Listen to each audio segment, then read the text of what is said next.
You're watching Dante's Boxing Nation. Woo!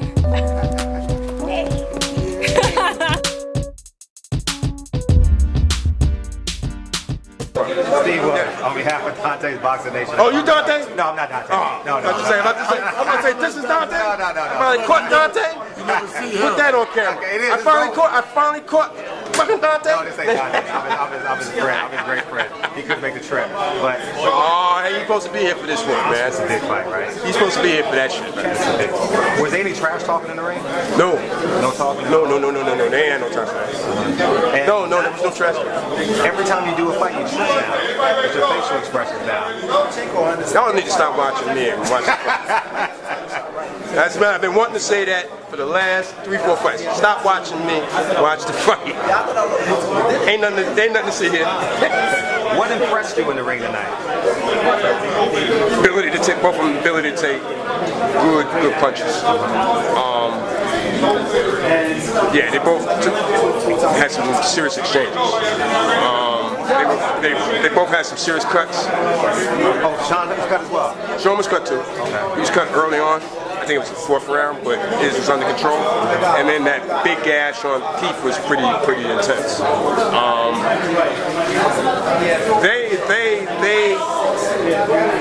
They both, I think they both represent themselves well. In the welterweight division, they represented themselves real well. Sean has nothing to hold his head down about.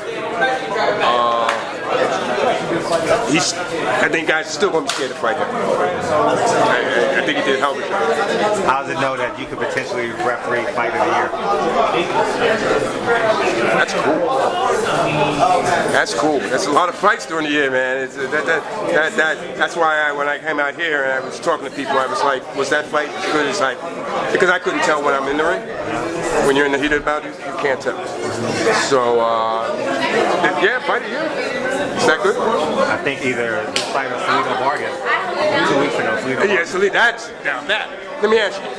You think this will be a second fight? If I'm Keith Thurman, I definitely. You don't want to see him again? Why would you? Why would you? And Danny Garcia got the green belt. You might as well put all your marbles over there. Thurman-Porter has no belt. You're gonna get the same paycheck. And bonuses with the WBC, the belt, you know that. Okay. So, okay. The reason why I asked that, because you guys pay attention to that sort of thing. Yeah, right. Because, so you think guys stay away from Sean? I think he did what Earl Spence did on a different space though. What Earl Spence did to Chris Algieri, what Sean Porter did to Keith Thurman. I think Keith Thurman is a little boogeyman. Earl Spence is a big boogeyman. Interesting. You just stay away, like they mess up your money. They mess up your money, and you're not the same. You're not the same after that. You can't be. Interesting. You can't be. I think that their testosterone level. I'm not saying take steroids. No. I understand what you're saying. They are alpha males. Different cut of meat, man. Different cut of meat. Because if I take anything away from the fight, it's the same thing when they did Triple G fight. I know people talk a lot of shit out here. If you don't know what you're looking at, I tell people Triple G's real deal. Keith, the real deal. I heard a couple people got on him when he circled the ring a couple of times. That was what he was supposed to do. You don't stand there against Sean like that.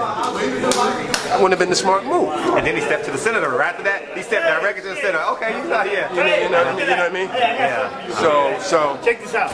Oh, I don't use it. Listen, I got something. But yeah. So yeah. Two brothers with the same last name, but not related. They both represent themselves well. So Triple G is the real deal. In my book. And I just go based on being in the ring. I listen to the blog, I read, and I hear what people who, there's a lot of people with opinions So you don't know what that really don't know. Was there something that amused eyes you saw? Or It's the same thing you see in everybody, one of his opponents. That thing of, same last name, but they're not related. oh shit. It's true. You saw it with Dominic, right? Dímelo, Dominica. When he got hit and didn't want to get there. Lama Chico's a number. These guys hit you in a way. They're test shot. They'll hit you in a way that you just go, oh. Yeah, it's true. And you never see these guys' brain turn on to offense.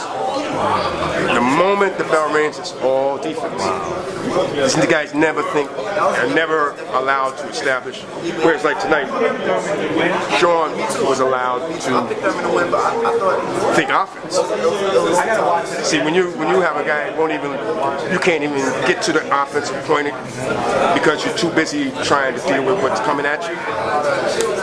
It's a different animal, man. What was your reaction when you saw both of them double up their haymakers and none of them land? Are you sitting there like, which way, tonight? Yeah, like, how the hell did none of them land them big shots? Well, they was doing that sweeping thing and they was turning into each other, and I was just like, okay, at some point, somebody's going to hit somebody, and this fight's going to be over. But they're both smart, tactically sound fighters, and they're not going to stand there, especially Keith. He's pretty good at rolling with the punches. He's pretty good at rolling with the punches. Because I think anybody else Sean pins down, and I think that was his big frustration. What's the greatest fight you've ever read? That people would know. I know the club fights are real intense, amateurs is great, but people want to know at this level. It's a hard question right now. Because the fights I'm doing now tend to fall, so it could almost seem related. It depends. I thought the Triple G fight was a good event it was a good fight in terms of to be involved in. This was a good fight. But when you're in the moment, you don't turn around and go, it's greatest. You're too busy going, don't miss shit. You know, stay on point. Stay on point. Stay on point. So, what's your job? So people know. What's your job in between rounds? So the fans will know. The novice fans will know. What's your job in that minute? What's your responsibility? For me, as a referee, my responsibility to myself is reset. Reset your mind. Just set up again. Reset yourself up. You got to wipe yourself down. Regroup. Just refocus. Or just redirect, focus, and make sure you're staying in track. What's the logistics though? Like, is there any responsibility that you have to get the scorecard?